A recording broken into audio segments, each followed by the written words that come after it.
Things with Wings Productions, with the support of Whimsical Productions and Collected Sounds, presents Episode 2 of the Skylark Bell.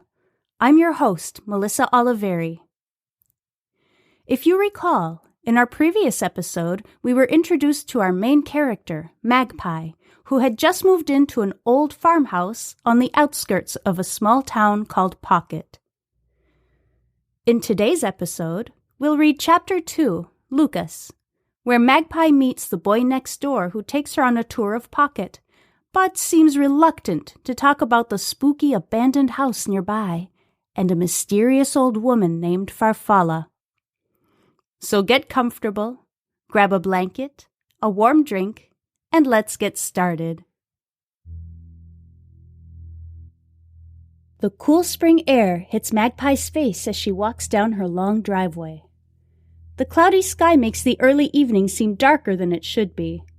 It casts a gray haze over the countryside. Magpie takes a deep breath and fills her lungs with the earthy smell of wet dirt and wildflowers, not at all fazed by the muddy puddles along the side of the road. In fact, she's surprised by how comfortable she feels in the country after living in the city her whole life. She passes by the driveway that leads to the house next door. Next to it, a large mailbox with a bright red flag perches atop a thick wooden post. Next to the flag, worn letters spell out the surname Starling. Across the road, a little further down, she sees a long lane leading to a dilapidated two-story house. The house is completely dark. It looks like no one has lived there for decades, and Magpie is instantly intrigued. She's so focused on the mysterious house, she doesn't hear footsteps coming up behind her. "I wouldn't go there if I were you," says a voice in her ear. Magpie startles and turns around quickly. A boy about her age is standing by the side of the road next to her, wearing worn jeans, dark rubber boots, and a chunky knit sweater. Tousled black hair falls around his face, and his gray eyes look completely serious. Excuse me," she stammers, her heart still beating rapidly. "You must be the new girl," he says. "I'm Lucas Starling. I live—" "Oh, next door to me," she says. Lucas looks at her, puzzled. "How did you— Are you psychic or something?" he asks suspiciously, narrowing his eyes. "Psychic?" Magpie pauses, narrowing her eyes at him. How could he know? No, I saw your mailbox," she says, pointing to it in the distance. "Ah," he says with a single nod which sends his black curls waving back and forth.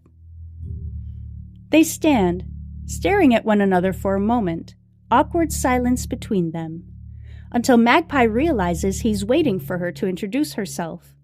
"Oh, I'm Magpie," she says, reaching out to shake his hand. "My mom and I just moved in today. I'm heading into town to grab some food. Which restaurant would you recommend?" she asks. A smile teases the corner of Lucas's mouth. "You're from the city, aren't you?" It's more of a statement than a question. "There's only one restaurant in town. It's called the Early Bird. You might want to hurry, though. They close in about an hour," he adds, glancing at his watch. "Oh, I guess, I didn't realize—" Magpie feels completely foolish. "Why don't I walk with you? So you don't get lost," Lucas says with a wink. Magpie looks back at the abandoned house. She wants to ask Lucas to tell her more about it, but she's afraid he'll think she's weird, so she smiles at him, nodding, and they start walking toward Pocket.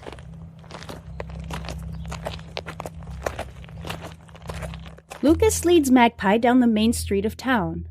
It's mostly lined with tidy two-story homes with ornate trim around the windows, large front porches with swings and rocking chairs, and well-manicured flower beds.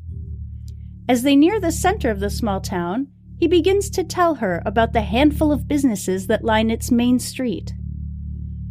First, they come across a gas station with old-style pumps from the 1940s. The gas station used to be a hitching post back in the day, before people had cars.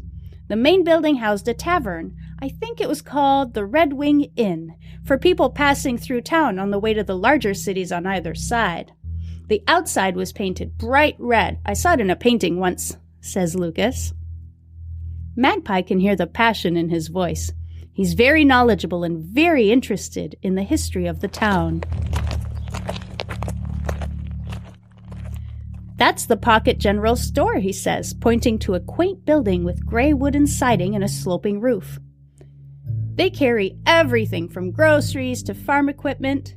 One of the kids, Sebastian, he's in our grade. You'll meet him next fall. You are going to Pocket High, right? He asks. Oh, yes, of course, she replies. Magpie has pushed all thoughts of school to the back of her mind. At her old school, the kids weren't particularly nice to her, and she's nervous about what might happen now that she's the new girl. Pocket High is just down the street at the end over there, says Lucas, pointing to the only cross street in the small town. It shares a huge lawn with the library next door, and we usually eat lunch out there under one of the trees. The principal, Mr. Swift, is pretty cool. He lets us plant a community garden at the back of the lot, where we grow all kinds of vegetables for families whose farms have had a bad season. That way they have enough food to get through the winter. Wow, that's amazing, says Magpie. It sounds like the people of Pocket are kind and giving. Maybe she has nothing to worry about. Where does that street go? Across from the school, she asks, pointing to the right. Oh, the house on the corner is actually a bakery, Taffetto's. Mr. Taffetto makes the best bread you've ever had, and his wife makes cakes and pastries, all different shapes and colors. We always get our birthday cakes there. Then at the back of the street where all the blackberry bushes are, that's the house where Farfalla lives. He says it without offering any further explanation. Ah, here we are, he adds, not giving Magpie a chance to ask about the mysterious Farfalla and her blackberries.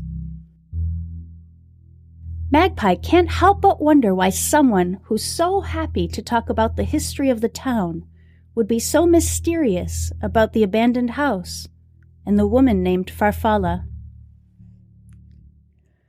Thank you so much for listening.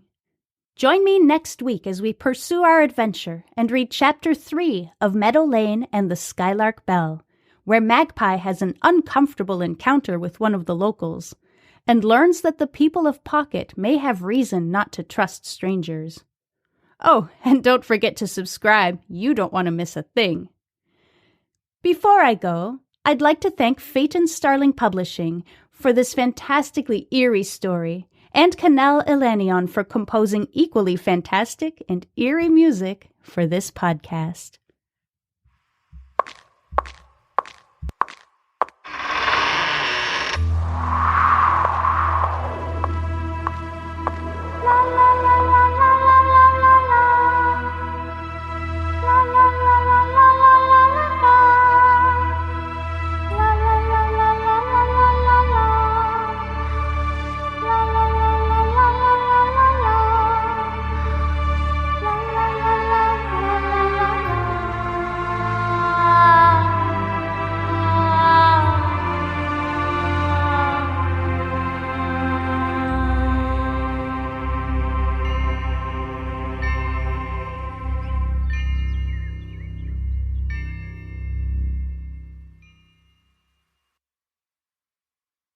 If you're a podcast host, listen up, this one's for you. My name is Allie Jackson. I'm the host of Finding Mr. Height, a dating and relationship podcast that I've been doing for 4 years now, sharing my positive and practical approach to dating that's built on my own life experience. And I wanted to share another experience that I've had, my secret behind monetizing my show. It's called Red Circle, and I was just telling my colleague about how much I love their platform. With Red Circle, not only am I getting a seamless hosting experience, but I also love the support I receive in ad sales. It's not just typical ad sales either. It's targeted opportunities based on my show and my life. And the platform is super simple. You just set your preferences and Red Circle matches you with sponsors that align with your show. You can vet every opportunity and their platform gives you great analytics. More recently too, my Red Circle team has brought me opportunities outside of my podcast on social media to really augment the podcast partnerships, bring them full circle. I just can't recommend them enough. If you want to give it a try, go to redcircle.com to get your free trial. That's redcircle.com for a free trial.